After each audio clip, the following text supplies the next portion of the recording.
Antes que nada, quería darle las gracias a la revista Campo y Tecnología por tenernos acá y poderles comentar un poco en qué estamos como compañía en estos tiempos de pandemia, estos tiempos difíciles para todos, pero que no obstante hemos seguido avanzando en términos de sustentabilidad, apoyo a la comunidad y en avance en la investigación, que es algo que nos encanta y nos desafía día a día. En Salmon Food buscamos transformar la acuicultura para nutrir el mañana, donde vemos que la población mundial sigue incrementándose a tasas bastante altas y vemos que de acá al 2050, dado el incremento de la población, se requerirá un 70% más de alimentos para toda esta población que está creciendo. En este sentido vemos como industria que la acuicultura parece ser uno de los caminos más sustentables para satisfacer el déficit proteico animal para el futuro y nosotros por supuesto vemos que en nuestro contexto de planta de alimento para salmón podemos contribuir con un granito de arena para este crecimiento en el desarrollo de esta industria salmonera. ¿Por qué comer salmón? Me gustaría que viésemos la lámina siguiente, en donde se presenta el cultivo del salmón como una proteína más eficiente a producir. Si vemos la producción de salmón hacia el año 2019, era bastante incipiente si lo comparamos con las otras fuentes de proteína animal, con casi 3 millones de toneladas de producción mundial respecto a otras que llegan e incluso sobrepasan los 100 millones de toneladas. No obstante, el salmón tiene características particulares que lo hacen altamente eficiente en su cultivo. El salmón, al ser un animal poiquilotermo, no necesita regular su temperatura corporal para setearla a una temperatura determinada, como sí sucede en los animales de sangre caliente. El salmón adapta su metabolismo a las condiciones de las temperaturas de las aguas. En ese sentido, su conversión de alimento es muy eficiente. Es capaz de generar 1 kilo de carne consumiendo 1 o 1,2 kilos de alimento. Luego, la cantidad de carne comestible respecto al total es bastante mayor que las otras alternativas de producción animal. Como vemos acá, el rendimiento comestible de un vacuno es de un 41%, cerdo un poco más del 50%, al igual que las aves. El salmón llega prácticamente al 70% de carne comestible respecto al animal completo. En cuanto a la conversión, como les comentaba, un vacuno entre 4 a 10 kilos de alimento para generar 1 kilo de carne, el cerdo en torno a 3 y las aves un poco más de 2 kilos de alimento para producir 1 kilo de carne. En el caso del salmón es muy eficiente, prácticamente 1. Y por otro lado tiene todos los beneficios que tiene que ver con la salud y es lo que busca estas nuevas generaciones de alimentos saludables. Y principalmente eso radica en la calidad de su proteína, en el aporte de vitaminas y minerales que otorga el salmón. Y por último, y un tema bastante recurrente en los últimos años, los aportes de omega 3 de cadena larga, que son estos omega 3 que generan un beneficio a la salud de las personas. Principalmente a la salud del corazón, a mantener una buena presión arterial y por último a mantener el nivel de triglicéridos adecuados en el torrente sanguíneo. Y quería aprovechar también de comentar el beneficio que tiene esta producción respecto a las otras producciones animales en las emisiones de gases de efecto invernadero. Como podemos ver también en esta gráfica, el salmón es altamente eficiente y emite una muy baja cantidad de emisiones de CO2 en su proceso productivo. Es casi comparable solamente a las aves, en torno a 3 o un poco menos kilos de CO2 equivalentes por kilo de producto comestible, respecto, por ejemplo, a los vacunos que llegan prácticamente a 30. El año 2019-2018, la producción de salmón prácticamente llegó a las 900.000 toneladas de exportación, lo que da cuenta por sí solo de lo relevante que es esta industria para la economía nacional. En este periodo de pandemia hemos incrementado las acciones que habitualmente realizamos con la comunidad. Normalmente nos vinculamos con universidades, con colegios, capacitando a a los muchachos que van saliendo para que vayan buscando su camino en su desarrollo profesional. Pero en estos tiempos de pandemia hemos centrado esfuerzos importantes en hacer nuestro aporte, en una comunidad isleña que se vio fuertemente impactada, y al igual que el resto del mundo, con el COVID. Y lo que hicimos fue, bueno, desde entregar cilindros de oxígeno para el Hospital de Castro, raciones de alimentos, de comida para el servicio de salud que estaba prestando apoyo a la comunidad, desinfecciones de ambulancias, de taxis, de calles, entregando canastas familiares a la gente que más lo necesitaba. En fin, tratamos de hacer nuestro granito de arena para que fuese un poquito más llevadera esta situación y en este contexto tan complejo. De igual forma, nosotros siempre buscamos estar comprometidos con el emprendimiento local y siempre estamos tratando de preferir los emprendimientos locales de la isla para darles trabajo. Es así como tenemos una muy buena relación con la Asociación de Camioneros de la isla y siempre tratamos de preferir al empresario local respecto a contratar servicios fuera de la isla. A pesar del contexto complejo que hemos estado viviendo de pandemia, Salmo Food no ha estado ausente de estar realizando desarrollo. Y en este sentido les quiero comentar lo que vamos a ver del Centro Experimental Acuícola,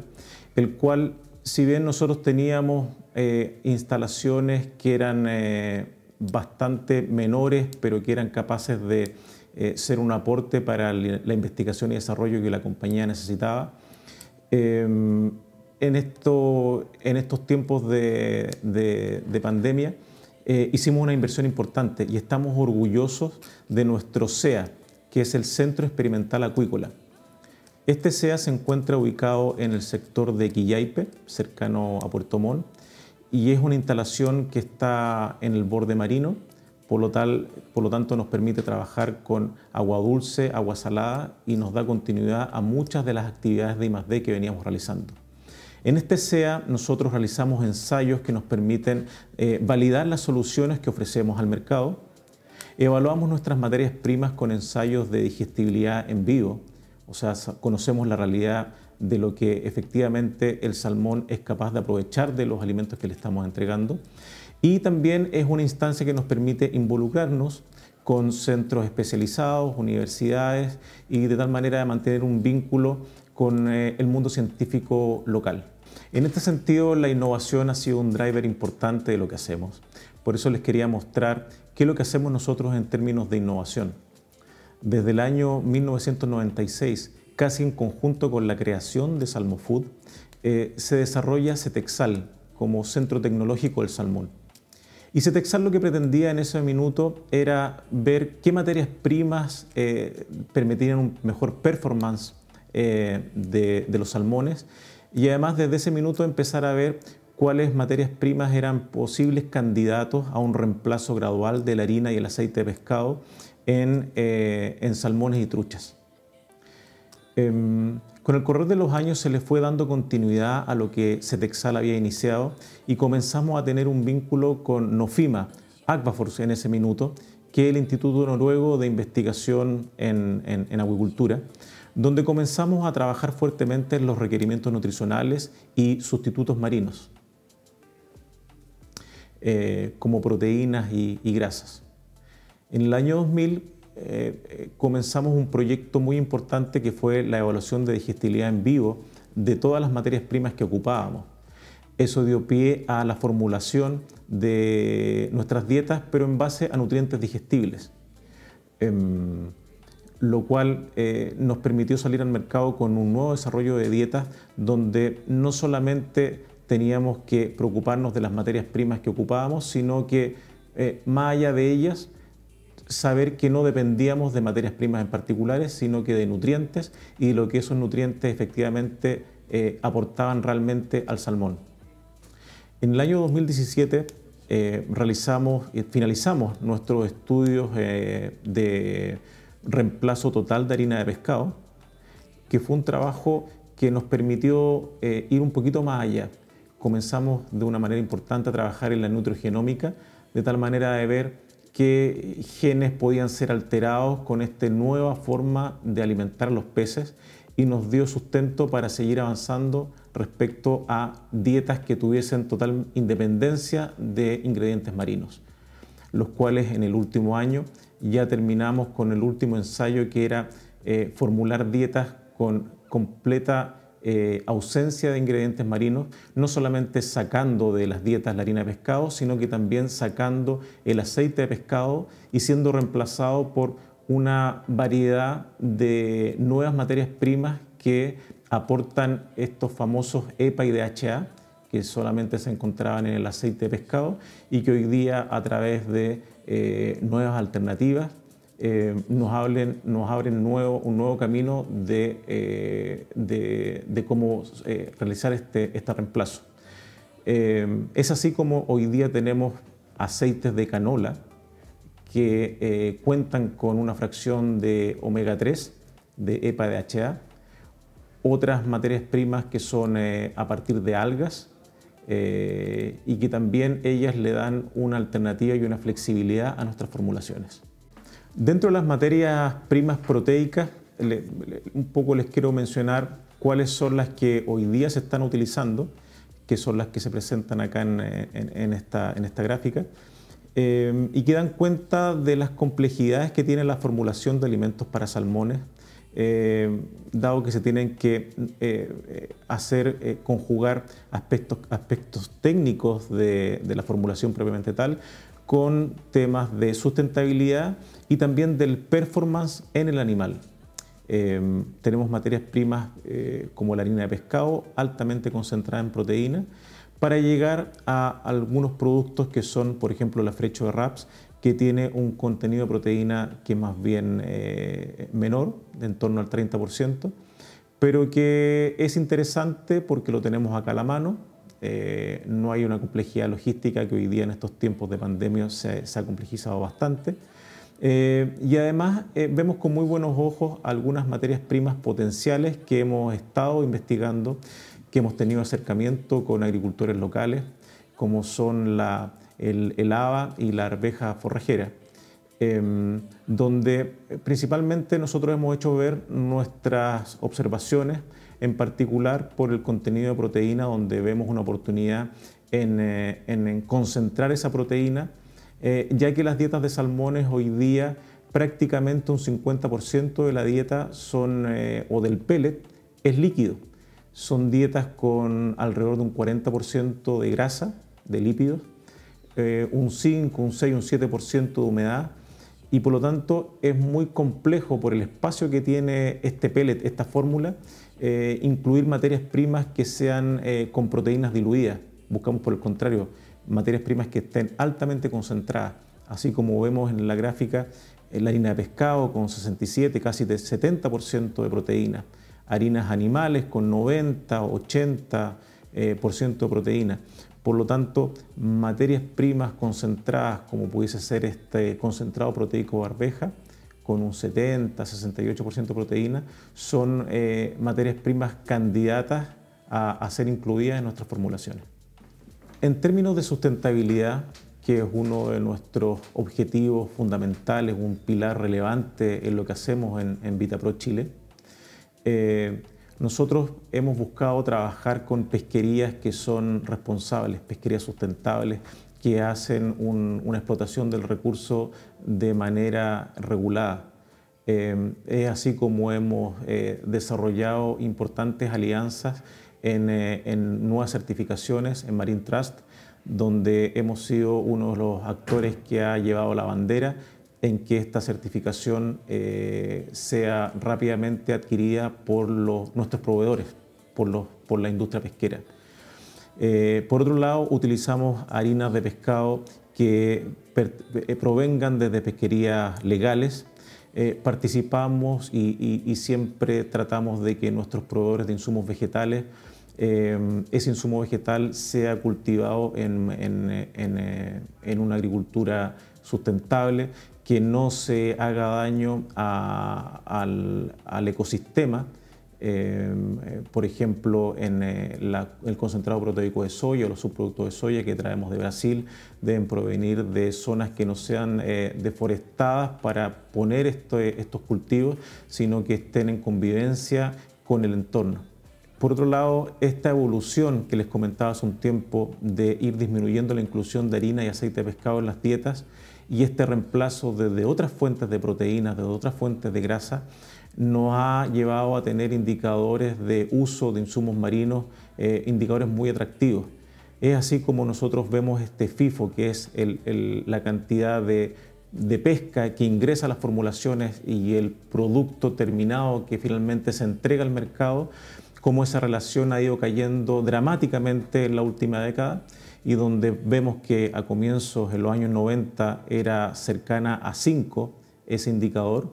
por lo tanto se requerían 5 kilos de pesca para producir 1 kilo de producto comercial. Hoy día y a mediados del año 2017-2018 ya pasamos a ser productores netos de proteína. Por lo tanto, es menor la cantidad de harina de pescado que se incluye en las dietas para producir 1 kilo de producto comercial. Y hoy día ya estamos bajo el 0,5. Y lo que nos va quedando es la fracción lipídica, es el reemplazo total del aceite de pescado,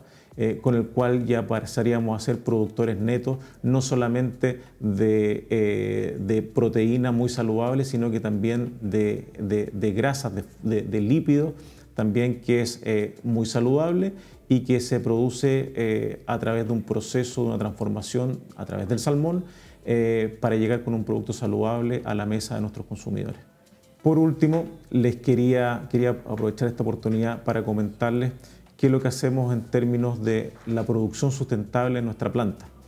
Es así que en esta última lámina les muestro cómo ha sido la evolución de gases de efecto invernadero que se generan en nuestra planta y que medimos en el cálculo de la huella de carbono. Hemos tenido una disminución considerable en los últimos años y eso viene de la mano con algunas acciones que hemos ido tomando. Primero, hemos incentivado el uso de proveedores locales, con lo cual disminuimos la cantidad de combustibles fósiles que se ocupan para transportar las materias primas desde diversos orígenes y traerlos hasta nuestra planta. Por lo tanto, por sí solo ahí hay una reducción en esta huella. Hemos implementado ya desde hace bastantes años la producción de vapor a través de biomasa. Generamos vapor a través de una caldera de biomasa, por lo tanto dejamos de utilizar otras fuentes de contaminantes como pueden ser carbón. Hemos aumentado el reciclaje dentro de nuestra planta, hemos disminuido los desechos que producimos y también tenemos algunos procesos de eficiencia energética en el interior de nuestra planta, de tal manera hemos ido cambiando y transformando la energía que vamos ocupando en nuestros procesos. ¿Qué es lo que se viene y por lo cual vamos a seguir disminuyendo nuestra cantidad de CO2 por tonelada de alimento producido? Hemos suscrito un nuevo contrato eléctrico con una empresa nacional, con la cual el 100% de la energía que vamos a estar consumiendo es energía renovable, es energía de una fuente limpia y por lo tanto con eso estamos contribuyendo también a nuestra huella de carbono. Vamos a comenzar a medir nuestra huella hídrica y vamos a realizar un análisis del ciclo de vida de nuestros productos de tal manera de ver dónde tenemos que poner el acento y qué proceso a lo largo de toda la cadena de fabricación de las materias primas hasta que las transformamos en nuestra planta, tenemos que modificar de tal manera de ser incluso presentar un producto mucho más noble al mercado.